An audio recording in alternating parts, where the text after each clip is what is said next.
दोस्तों नमस्कार। इस वक्त हम प्रयागराज के संगम में हैं और मैं आपको बता दूं कि अब 2026 जिसको आप लोग कह रहे हैं कि महामाघ मेला, हालांकि इसके पहले जो है महाकुंभ में आप लोगों ने कहा कि 144 साल का योग है।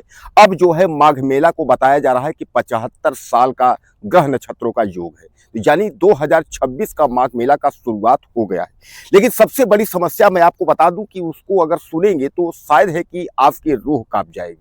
इस बार 2026 का जो माघ मेला है उस पर बहुत सारे सवाल खड़े हो रहे हैं।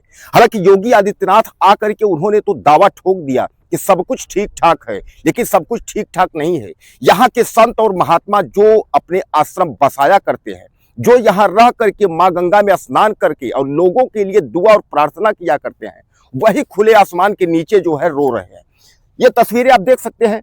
मेला शुरू होने में ज्यादा समय नहीं है, 3 जनवरी को पहला स्नान है और ये देख सकते हैं कि खुले आसमान के नीचे जो है सामान रखा हुआ है और यही इन लोगों की प्रसादी का वितरण और प्रसादी ले रहे हैं। यह बहुत बड़े शर्म की बात है हमारे प्रयागराज प्रशासन के लिए।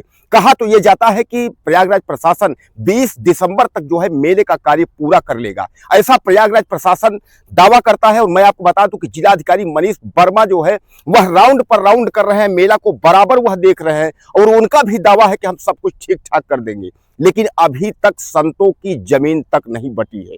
हालांकि लापरवाही है, नहीं है तो क्या है, इसका जिम्मेदार कौन है? योगी आदित्यनाथ सीएम जो है दौरा पर दौरा कर रहे हैं, या तो उनको गलत जानकारी दी जा रही है या तो फिर इस पर गंभीर समस्या है। बहरहाल दोस्तों मैं आपको बता दूं कि 3 जनवरी को पहला स्नान है। क्या आपको लगता है कि अभी पूरा वीरान पड़ा हुआ है? यह इतनी जल्दी पूरी मेले की व्यवस्था प्रशासन कर पाएगी? यानी मेले की व्यवस्था प्रशासन या घोर लापरवाही प्रशासन क्यों कर रही है? इसका जिम्मेदार कौन है? यह खुले आसमान के नीचे जो ये संत महात्मा आकर के और यहाँ प्रसादी ले रहे हैं, कल को तबीयत या कोई बात होती है तो उसका जिम्मेदार कौन होगा? योगी आदित्यनाथ होगी या देश की सरकार होगी या प्रदेश की सरकार होगी? हालांकि मैं आपको बता दूं कि यह जो है इसी पर अखिलेश यादव भी लगातार सवाल खड़ा करते हैं। आपने तो यह कह दिया कि 12 से 15 करोड़ आएंगे, डीएम यहाँ के प्रशासन ने कह दिया 17 से ज्यादा करोड़ आएंगे, लेकिन उनकी व्यवस्था क्या है? इसके पहले भी आपने कहा था कि 144 साल का योग है, आपने 60 से ज्यादा करोड़ लोगों को यहां बुला लिया, उस पर भी सवाल खड़े हुए थे और इस पर भी प्रयागराज प्रशासन पर सवाल खड़े हो रहे हैं और सवाल थोड़े नहीं, सवाल गंभीर खड़े हो रहे हैं। हालांकि प्रशासन यह कह रहा है कि हम इनको जो है ये जो खुले आसमान में है इनको हम आशियाना देंगे, टेंट लगेंगे, तंबू लगेंगे। मैं आपको बता दूं कि 17 करोड़ लोगों की आने की संभावना बता दी है। 7 सेक्टर में जो है मेला को सिमटाया जा रहा है, लेकिन प्रशासन के नाम पर जो नाकामी है, यानी प्रशासन के लोगों की जो नाकामी है, यह गंभीर सवाल खड़ी करती है। बाकी मैं आपको दिखाता हूं रिपोर्ट, देखिए। यह प्रयागराज 2026 का नजारा है, यानी प्रयागराज 2026 माघ मेला, जिसको आप जो है महामाघ मेला के नाम से कह रहे हैं। ये तस्वीरें जो देख रहे हैं, यह तस्वीरें बयां करती है उन साधु संतों का दर्द और उन साधु संतों की चीखें, यह जो है बयां करती है। और आप इसको देखेंगे तो शायद है कि आपके पैर तले जमीन खिसक जाएगी। हालांकि ऐसा दृश्य आपने कभी देखा नहीं होगा कि जिस माघ मेला और जिस माँ गंगा के धाम में आकर के इन्होंने करोड़ों देश और विदेश के लोगों के लिए दुआएं करते हैं, यानी स्नान करते हुए माँ गंगा के धाम में और लोगों की सुख समृद्धि के लिए प्रार्थना करते हैं, जब वही अगर यहाँ गिड़गिड़ा रहा है, उसी के जो है ऊपर छत या एक छाया नहीं है, इनका जिम्मेदार कौन होगा? हालांकि प्रयागराज प्रशासन तो यह दावा करता है कि हम जो है 2026 का माघ मेला नहीं महामाघ मेला बना देंगे, लेकिन तस्वीरें कुछ और बता रही हैं।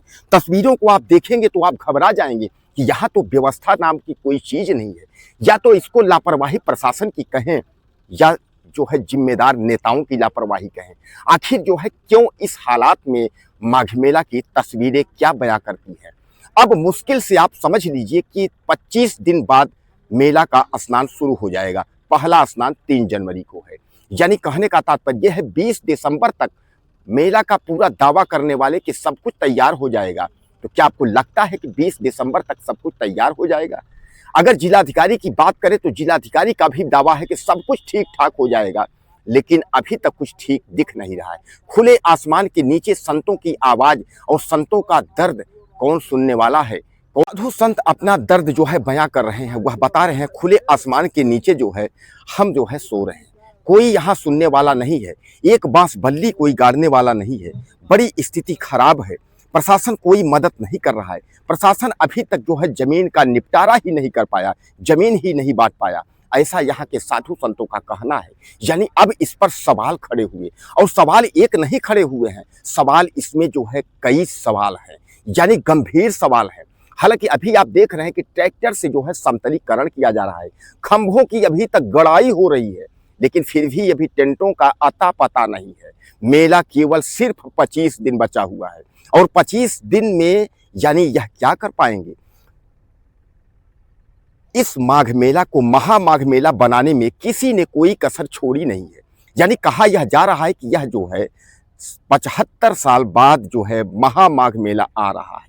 75 साल का हवाला दे करके ब्लॉगरों को बुला करके उसके बाद भीड़ इकट्ठा करने की पूरी कोशिश की जा रही है, लेकिन व्यवस्था के नाम पर अगर हम देखें तो सन्नाटा है। क्या लगता है आपको कि अब 25 दिन में जो है यह महामाघ मेला की तस्वीरें कुछ बोलती रहेंगी, या साधु या संतों के यह दर्द इसी तरीके जो है होते रहेंगे? यह अपना दर्द किससे बयां करें कि कौन सुनने वाला है? प्रयागराज प्रशासन से कहें, योगी मुखिया से कहें, या आपस में ही जो है एक दूसरे में दर्द बांटते रहें? आखिर यहाँ प्रयागराज की व्यवस्था की नाकामी किससे कही जाए? सवाल जो है गंभीर है। बहरहाल 3 जनवरी का इंतजार है। कहा यह जा रहा है सब कुछ ठीक ठाक हो जाएगा, लेकिन क्या लगता है कि सब कुछ ठीक ठाक हो जाएगा? प्रयागराज से मैं ग्राउंड रिपोर्ट के लिए शीतला तिवारी।